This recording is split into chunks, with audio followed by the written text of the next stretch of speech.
আসসালামু আলাইকুম, আমি সুমন আসছি আপনাদের মাঝে নতুন একটি ব্লগ ভিডিও নিয়ে। আজকে আমি মানব সেবার কাজে যাচ্ছি, তাই সকাল সকাল ঘুম থেকে উঠে বেরিয়ে পড়লাম। আমার বাতিজাকে নিয়ে যাইতেছি আমি কসবা আলনুর হসপিটালে।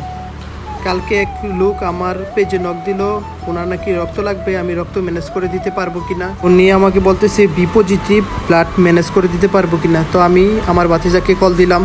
আমার বাতিজা শাওন বলল ও বি পজিটিভ রক্ত দিতে পারবে। তো আমি বাতিজাকে নিয়ে বেরিয়ে পড়লাম। এখন আমরা আছি কসবা কদমতলি জায়গাটাই সবসময় জাম লেগে থাকে। এই হচ্ছে আমাদের কসবার সৌন্দর্য। এখন আছি Alnoor specialized hospital and diagnostic centre. যে পেশেন্টকে রক্ত দেবো ওরা আমাদের জন্য অনেকক্ষণ যাবত ওয়েট করতেছে, তাই আমি বাতিজাকে নিয়ে আস্তে আস্তে উপরে উঠে এলাম।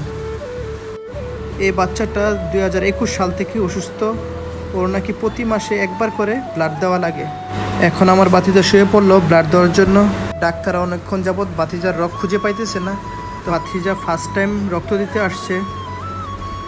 অনেকক্ষণ খোঁজাখুঁজির পর রক্ত পেল। যাদের ব্লাড লাগবে আমার পেজে নক দিয়েন, আমি ইনশাল্লাহ চেষ্টা করব আপনাদেরকে ব্লাড ম্যানেজ করে দেওয়ার জন্য। তুচ্ছ নয়, রক্তদান বাঁচাতে পারে একটি প্রাণ। আপনিও এগিয়ে আসুন মানব সেবার কাজে। হাসি মুখে করব রক্তদান, আল্লাহ যদি চাই বাঁচবে একটি প্রাণ। তবে কোনো নয়, স্বেচ্ছায় করুন রক্তদান। আমার জন্য যদি বাঁচে একটি প্রাণ, তবে কেন করব না রক্তদান। এই রক্তদানের মতো মহৎ কাজে সবাই এগিয়ে আসুন। ভিডিওটা ভালো লাগলে আমার পেজটা ফলো দিয়ে সাথে থাকুন।